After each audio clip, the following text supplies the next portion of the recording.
Bismillahirrahmanirrahim. Assalamualaikum warahmatullahi wabarakatuh. Halo semuanya, perkenalkan nama saya M. Syafadal Hamdi dengan NIM 12550111079. Nah, pada kesempatan kali ini saya akan sedikit menjelaskan tentang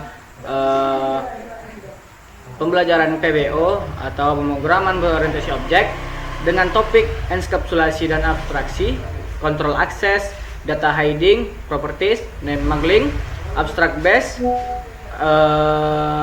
class ABC, dan mixins. Baik, pertama saya akan menjelaskan apa enskapsulasi, abstraksi, dan hal-hal yang lain tersebut. Yang pertama, enskapsulasi merupakan enskapsulasi itu artinya membungkus atau menyatukan data atau atribut dan metode atau fungsi di dalam satu wadah, yaitu class. Nah, tujuannya adalah melindungi data agar data tidak bisa diubah sembarangan dari luar akses, dan kontrol akses menentukan siapa yang boleh melihat atau mengubah data tersebut. Nah, kemudian yang kedua adalah abstraksi. Abstraksi artinya menyembunyikan detail rumit dari proses dan hanya menampilkan informasi penting yang dibutuhkan saja. Analoginya, bayangkan kita menekan tombol power di TV. Nah, kita tidak perlu tahu bagaimana arus listrik mengalir atau bagaimana layar menyala, tapi kita cukup tahu menekan tombolnya saja. Itulah abstraksi. Nah, yang ketiga adalah kontrol akses. Nah, ini adalah aturan untuk mengatur siapa yang boleh mengakses data atau suatu fungsi. Nah, kontrol akses ini terbagi dua. Yang pertama publik, yang kedua adalah private. Nah, publik ini sifatnya terbuka untuk umum, bisa dipanggil atau diubah dari luar. Contohnya seperti public string nama. Nah, kemudian ada yang private. Private ini sifatnya tertutup atau rahasia dan tidak bisa diakses langsung dari luar kelas, dan harus menggunakan fungsi perantara jika ingin melihat atau mengubahnya. Yang keempat adalah data hiding atau penyembunyian data. Ini adalah hasil dari enskapsulasi. Karena kita membuat atribut menjadi private, maka data tersebut akan menjadi tersembunyi dan aman dari luar.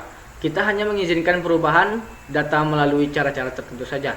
Yang kelima adalah properties dan name muggling. Nah, properties dalam beberapa bahasa seperti Python atau C, properties adalah cara elegan untuk mengakses data privat. Kita membuat fungsi khusus untuk mengambil nilai dan mengatur nilai, seolah-olah sedang mengakses variabel biasa. Nah, untuk name muggling, ini adalah teknik khusus atau yang sering di Python untuk membuat variabel menjadi sangat private. Nah, caranya dengan menambahkan dua garis bawah di depan nama variabel. Nah, yang keenam adalah abstract base class ABC. Abstract class atau kelas abstrak adalah kelas yang tidak bisa dibuat objeknya langsung. Nah, fungsinya hanya sebagai cetakan atau kerangka untuk kelas-kelas lain di bawahnya.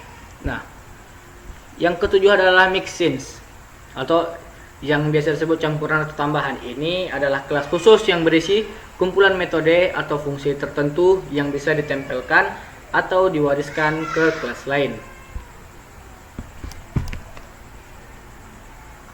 Baik, kita lanjut ke penjelasan. Yang pertama di sini kita akan mengimpor library, yang dimana library tersebut ada match dan JSON. Kemudian ada from ABC, import ABC, abstract method.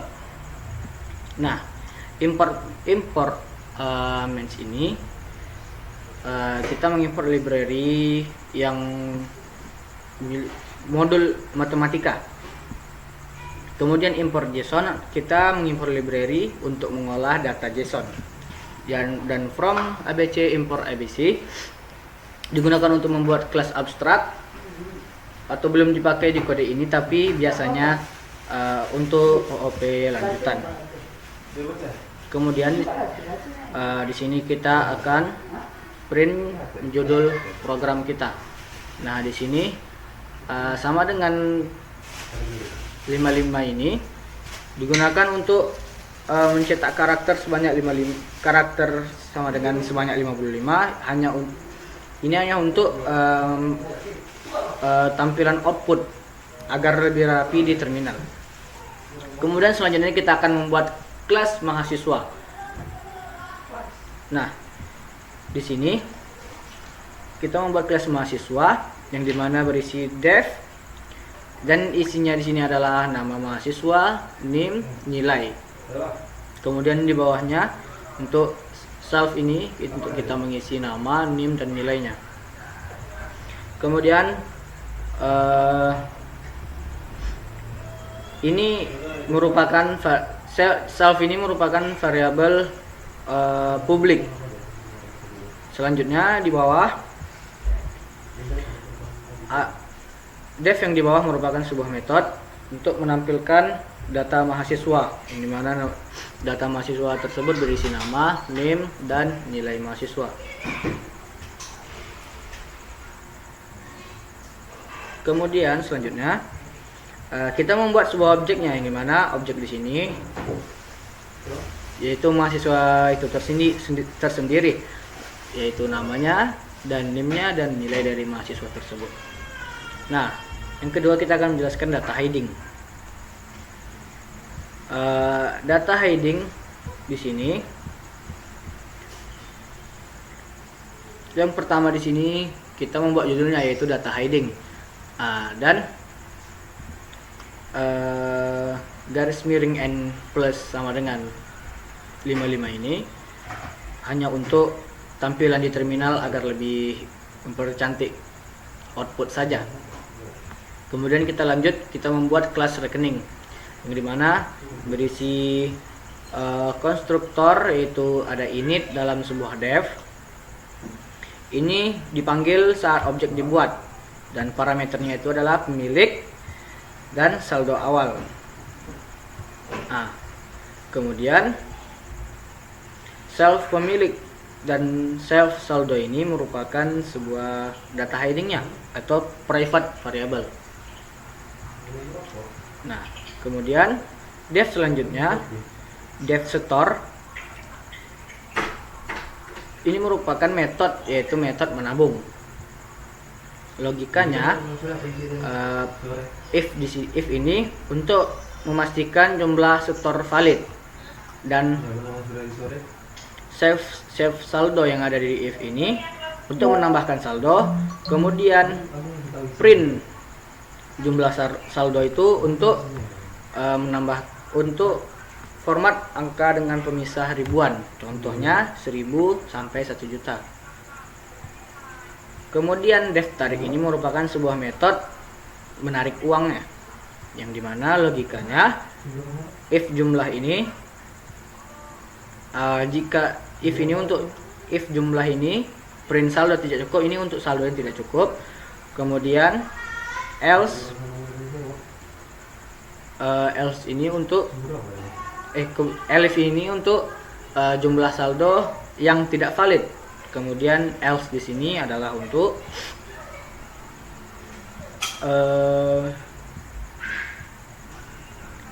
jika saldo cukup dan valid. Kemudian dev check saldo ini untuk menampilkan saldo tanpa memberi akses ke variabel. Nah, selanjutnya kita akan menjelaskan yang properties. Properties yang pertama di sini kita membuat judul sama seperti di atas tadi. Kemudian kita membuat kelas lingkaran, yang dimana berisi konstruktor yaitu dev, init, self, jari-jari, float, self, underscore r sama dengan jari-jari ini, yang dimana underscore r ini merupakan suatu private variable, dan yang artinya ini tidak bisa diakses langsung dari luar kelas. Kemudian selanjutnya di sini ada dev jari-jari. Ini digunakan untuk mengambil nilai radius, bisa dipanggil seperti atribut biasa. Kemudian di sini ada jari-jari setter, digunakan untuk mengubah nilai radius, tapi dengan validasi dulu. Nah, kemudian def luas ini untuk menghitung luas lingkaran, yang dimana di sini kita masukkan rumus dari luas lingkaran tersebut, dan def keliling ini untuk menghitung keliling lingkaran, dan kita masukkan rumus dari keliling lingkaran tersebut. Nah, kemudian kita membuat objek, yaitu objeknya adalah sebuah lingkaran, yang dimana lingkaran tersebut memiliki jari-jari, luas, dan keliling. Nah, selanjutnya kita mengubah nilai tersebut di sini, yang dimana lingkaran jari-jari sama dengan 10. Nah, try ini gunanya adalah untuk mencoba set nilai tidak valid. Kemudian accept itu akan mengeluarkan output jari-jari harus lebih dari 0. Nah, selanjutnya adalah name muggling. Yang pertama, kita sama seperti sebelumnya, kita membuat judul outputnya. Nah, selanjutnya kita membuat kelas, yang dimana di name muggling ini kita menggunakan kelas kendaraan. Dan sama seperti sebelumnya, kita membuat konstruktornya yang berisi mereknya, kemudian metodenya sama juga seperti di atas, kita akan masukkan mereknya. Nah, di sini kita masukkannya di can sama dengan kendaraan Toyota. Nah, jadi mereknya adalah Toyota. Nah, selanjutnya akses cara benarnya atau metodenya itu pertama ini print f, kemudian dalamnya ini kita bikin merek via metode. Nah, outputnya ini akan mengeluarkan merek via metode sama dengan Toyota. Nah, kemudian akses via name muggling ini hanya untuk demonstrasi, yang dimana ini untuk mengakses langsung hasil perubahan nama dari Python. Formatnya adalah nama underscore nama kelas underscore nama atributnya. Nah, kemudian for di sini adalah untuk menampilkan semua atribut dan metode dari objek yang sudah kita buat. If merek ini filter hanya yang mengandung nama atau merek. Outputnya seperti underscore kendaraan underscore merek get underscore merek. Nah, selanjutnya kita akan menjelaskan yang kelima, yaitu abstract base class ABC. Abstract class ABC itu adalah kelas ABC adalah kelas yang tidak boleh dibuat objek langsung atau hanya sebagai template. Nah, ini digunakan untuk memaksa subclass punya metode tertentu dan standarisasi struktur kelas. Yang pertama seperti biasa, sama seperti yang di atas, kita membuat judul outputnya. Kemudian kita buat di sini kelas ABC-nya, yaitu kelas bentuk ABC. Kelas bentuk ABC ini adalah penjelasan inherit dari ABC, artinya ini adalah abstrak kelas ABC. Nah, selanjutnya di sini ada metode dari abstrak tersebut. Yang pertama def luas, dan def keliling, kemudian def tampilan. Nah, ini merupakan metode wajib. Abstrak metode ini wajib diimplementasikan. Subclass harus punya metode ini. Kemudian ada kelas def tampilan ini adalah metode biasa atau bukan abstrak, bisa langsung dipakai oleh subclass. Kemudian print di sini untuk menampilkan nama kelas, luas, dan keliling dari kelas tersebut. Kemudian ada kelas persegi.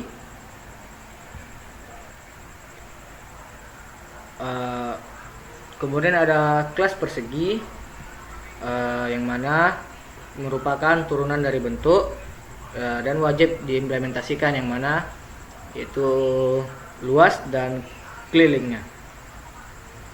Kemudian ada juga di sini kelas segitiga sama kaki. Ini merupakan juga merupakan turunan dari bentuk. Juga harus diimplementasikan, yang dimana harus implementasinya itu alas, tinggi, dan sisi miring. Kemudian depth luas ini dan depth keliling ini untuk memasukkan rumus dari luas dan keliling dari segitiga sama kaki tersebut. Nah, kemudian di sini ada try dan except di sini untuk demo error ABC. Ini mana dalam try ini ada bentuk, dan except type errornya adalah tidak bisa buat objek bentuk langsung. Nah, kemudian di sini objeknya adalah persegi. Nah, kemudian dalam print ini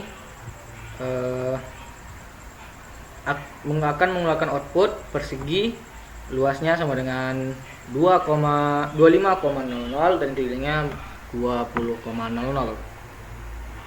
Nah, baik, selanjutnya kita akan menjelaskan tentang mixin. Yang pertama sama seperti sebelumnya, kita membuat judul outputnya, kemudian kita buat kelas-kelasnya, itu ada kelas log mixin, ada kelas JSON mixin, ada kelas validasi. Nah, di kelas produk ini menggunakan multiple inheritance, yang dimana produk ini mewarisi logging, JSON, dan validasi. Kemudian di sini ada konstruktornya yang berisi def, yang dimana ada di sini nama, harga, dan stok dari sebuah produk tersebut. Kemudian ada def update stock. Nah, ini untuk mengupdate stok. Selanjutnya kita membuat objeknya, yang dimana objek dari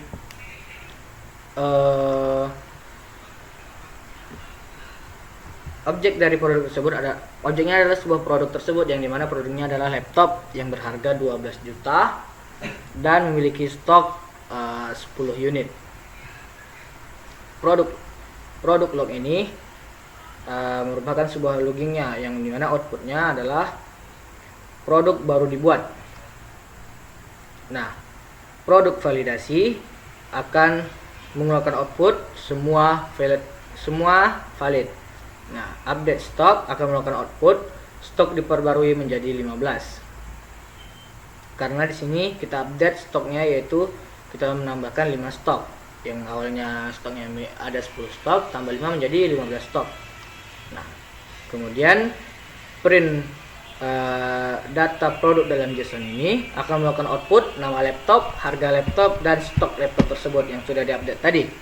Nah, produk kosong ini akan melakukan output valid nama kosong. Baik, mungkin sekian yang dapat saya sampaikan. Lebih dan kurangnya saya mohon maaf. Wabillahi taufiq wal hidayah. Wassalamualaikum warahmatullahi wabarakatuh.